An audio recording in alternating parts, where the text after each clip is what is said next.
Sorry to new heights channel पर हम आपको उन कहानियों से जोड़ते हैं जो जीवन में संघर्ष, ईमानदारी और मेहनत की ताकत को दर्शाती हैं।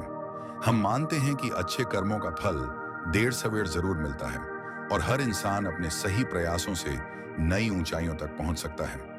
आज हम आपको एक ऐसी प्रेरक कहानी सुनाने जा रहे हैं जो साबित करती है कि कर्म का चक्र कभी रुकता नहीं, जो जैसा बोता है वैसा ही काटता है।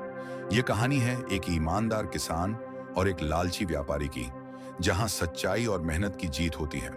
अगर आपने कभी कठिन समय का सामना किया है या जीवन में न्याय के लिए संघर्ष किया है, तो यह कहानी आपके दिल को छू जाएगी और आपको अपने कर्मों पर भरोसा रखने की सीख देगी। तो आइए सुनते हैं कर्मों का फल, एक ऐसी कहानी जो आपको सही राह पर चलते रहने की प्रेरणा देगी। एक छोटे से गांव में एक किसान हरिराम रहता था। मेहनती, ईमानदार और नेकदिल हरिराम को खेती विरासत में मिली थी।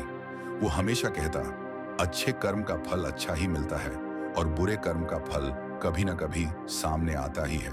गांव में ही रघु नाम का एक लालची और धूर्त व्यापारी भी रहता था।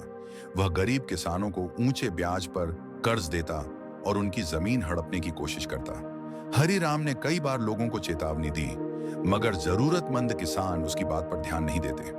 एक साल गांव में भीषण सूखा पड़ा। किसानों की फसलें बर्बाद हो गईं और लोग आर्थिक तंगी से जूझने लगे। रघु ने इस मौके का फायदा उठाया। उसने गांव वालों को कर्ज देकर उनकी जमीन गिरवी रखवा ली।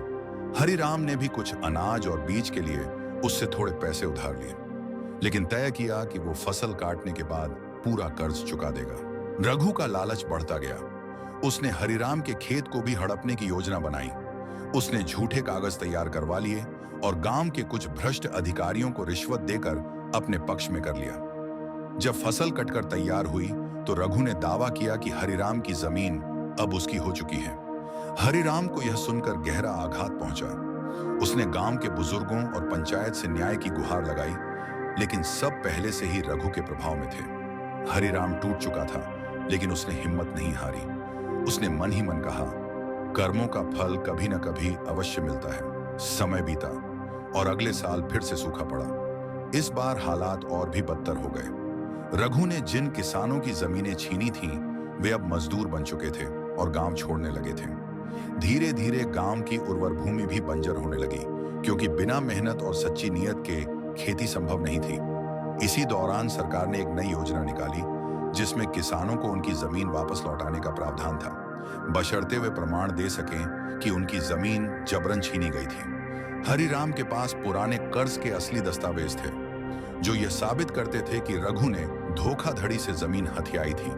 सरकारी अफसरों ने जांच शुरू की और सच्चाई सामने आ गई। रघु को अपने कर्मों का फल मिला। सरकार ने उसकी सारी जमीन जब्त कर ली और उसे गांव से निकाल दिया गया। दूसरी ओर हरिराम को उसकी जमीन वापस मिल गई। उसने फिर से मेहनत करके अपनी खेती को फला फूला दिया। रघु दर दर भटकने लगा। उसके पास कोई काम नहीं बचा था और उसे अपनी गलती का एहसास हुआ। वह समझ गया कि लालच और बेईमानी का अंत अच्छा नहीं होता। उधर हरिराम की ईमानदारी और मेहनत रंग लाई। उसने अपनी खेती को और बेहतर किया और गांव में एक नया उदाहरण स्थापित किया। एक दिन भूखा प्यासा रघु गांव लौटा और हरिराम से क्षमा मांगी। हरिराम ने उसे भोजन दिया और कहा, देखो रघु, कर्मों का फल हमें इसी जीवन में मिल जाता है। अगर तुमने मेहनत और ईमानदारी से पैसे कमाए होते तो आज तुम्हें यह दिन न देखना पड़ता, लेकिन अभी भी देर नहीं हुई है। मेहनत करो, ईमानदारी अपनाओ और फिर से जीवन शुरू करो। रघु को यह सुनकर रोना आ गया। उसने अपनी गलतियों से सीख ली और गांव में मेहनत से अपना जीवन दोबारा शुरू किया। इस कहानी से हमें यह सीख मिलती है कि हमारे कर्म ही हमारा भविष्य तय करते हैं। अगर हम अच्छे कर्म करेंगे तो हमें उसका अच्छा फल मिलेगा, और अगर हम बुरे कर्म करेंगे तो उसका परिणाम भी हमें झेलना पड़ेगा। इसलिए हमें हमेशा सत्य, ईमानदारी और मेहनत के रास्ते पर चलना चाहिए। अगर आपको हमारी यह प्रेरक कहानी कर्मों का फल पसंद आई हो तो soar to new heights channel को लाइक, शेयर और सब्सक्राइब करना ना भूलें। हम ऐसी ही सच्ची और प्रेरणादायक कहानियां आपके लिए लाते हैं, जो आपको आगे बढ़ने, अपने सपनों का पीछा करने और कभी हार न मानने की सीख देती हैं। आपके एक लाइक और शेयर से यह कहानी ज्यादा से ज्यादा लोगों तक पहुंचेगी और उन्हें भी अपने कर्मों पर भरोसा रखने की प्रेरणा मिलेगी। तो जुड़े रहिए सोर टू न्यू हाइट्स के साथ और नई ऊंचाइयों की ओर उड़ान भरते रहिए।